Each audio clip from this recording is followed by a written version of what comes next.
Dave Tepper, didn't he get fined? What did he get fined? 300,000? 300,000. Not enough. 300K. Not enough.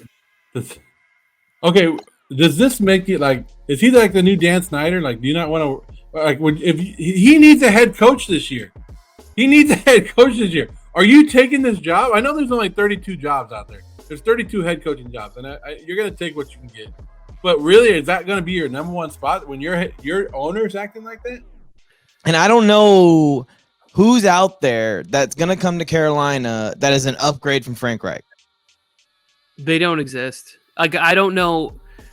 When you have the people calling Ben Johnson and saying, like, bro, you don't want this. It doesn't matter. There's not enough money in the world for you to deal with this type of stuff here.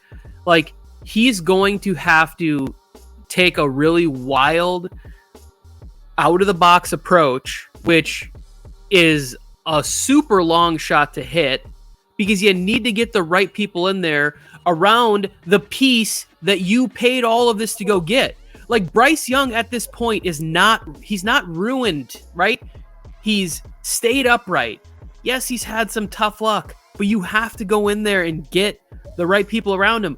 But who wants to come and work for somebody that is clearly insane? Like, if you think it would have been bad news to do this in 2010.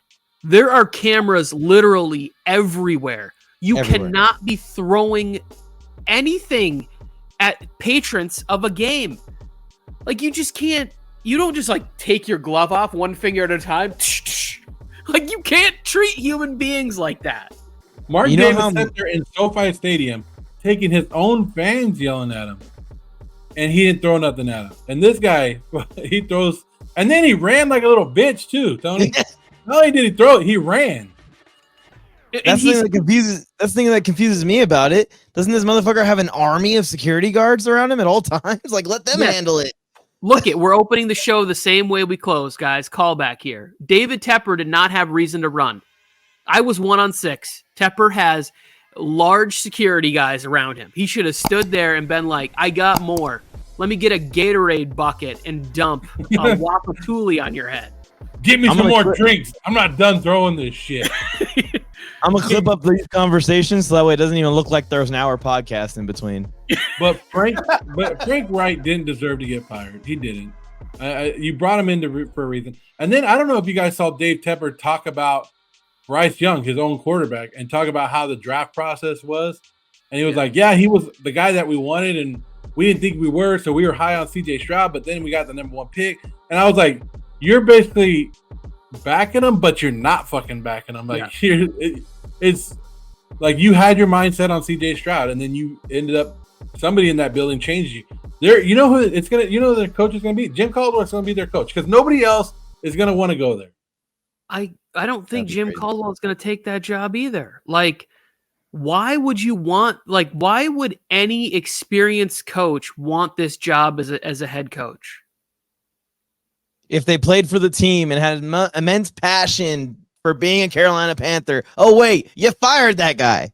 You fired him. So I don't know if you guys remember in our Sunday morning show, I said I threw out there Ben Johnson because I saw Bryce Young started to turn a corner. The past couple of games have been really good. I was on there with Harrison. I was like, hey, we're switching to the Panthers. Keep pounding. And then they get waxed like 26-0 or whatever it is, 28-0 by the Jaguars, and your owner's doing that kind of stuff. It's like, this doesn't go away.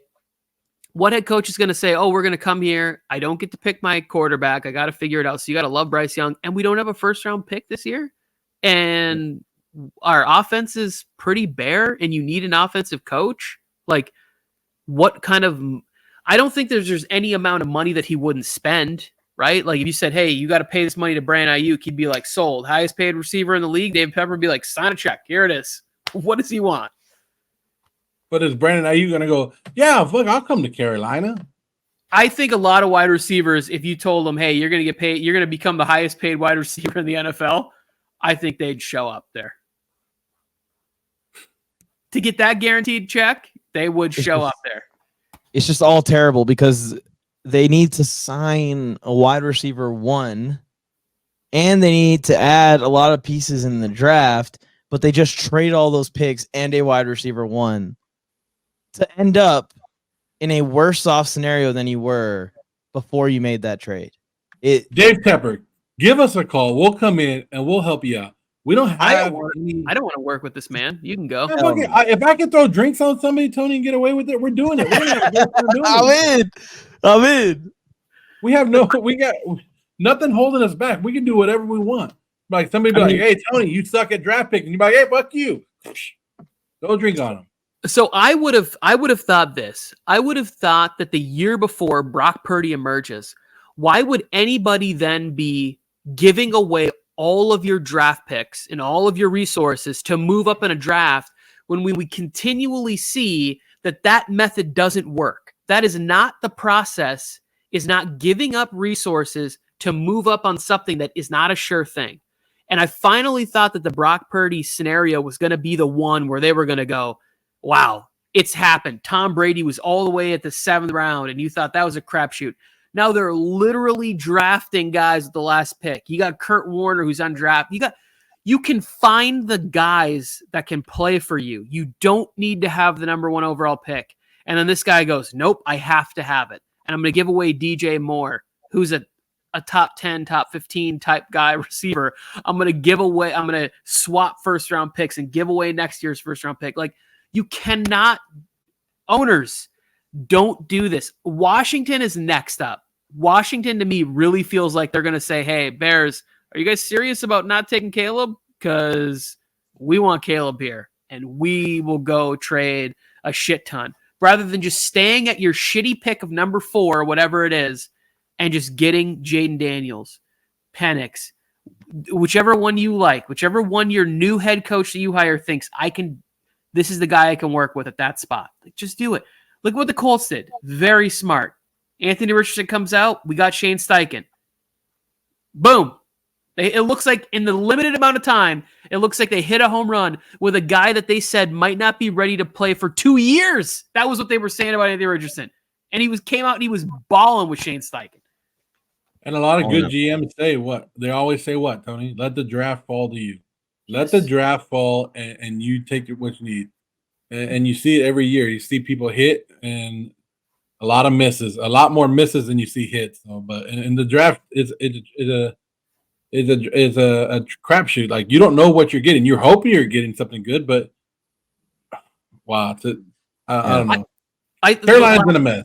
Last thing I'll say, I think that the opportunities to be risky are at the end of the 2nd and the 3rd round. When there are players that you go, hey, for whatever reason, there was a medical thing, or this guy had like a troubled issue, you want to take a shot and you want to move some capital around to move up to get a guy at the end of the 2nd or the 3rd round, that's where the value is. Because you might only be swapping out, like, here's a 5th round pick and a 6th round pick for me to move up a few spots to make sure that I get this running back that may have fallen for whatever reason, or I get this defensive end who may have fallen because his arm length measurement wasn't perfect, but I know that I could work with a guy like Kobe Turner from Wake Forest. Like, those are the spots where you want to move up and go get your player. Not in the 1st round where it's a freaking crapshoot.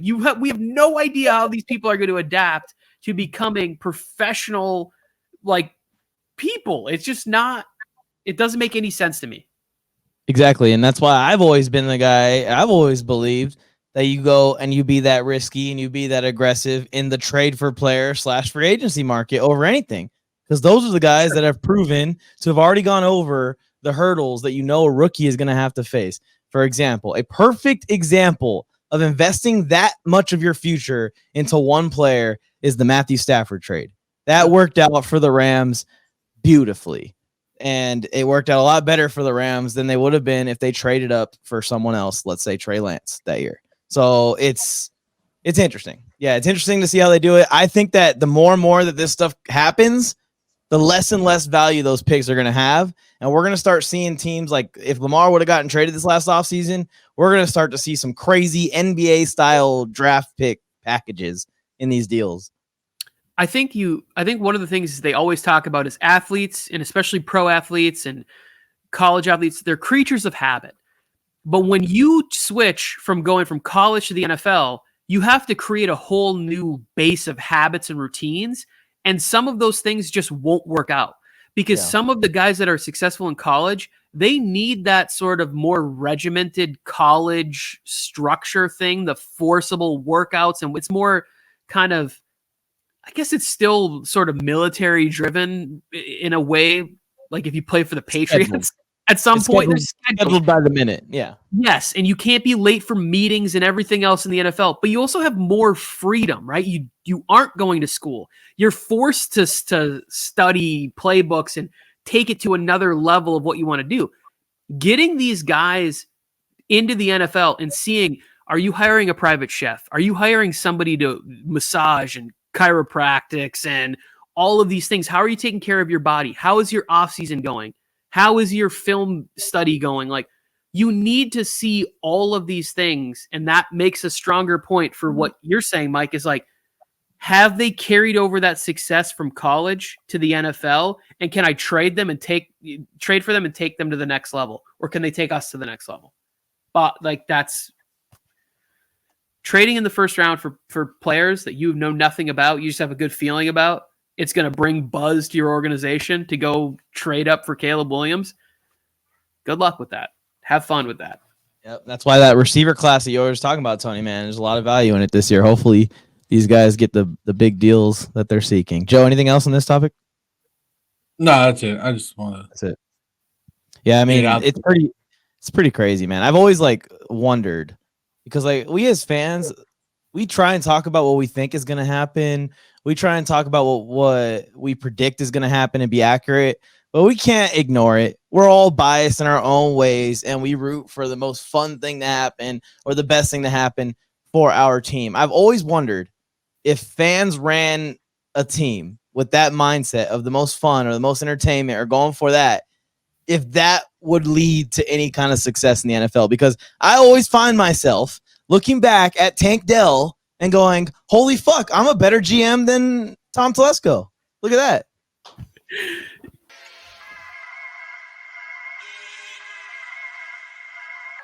that.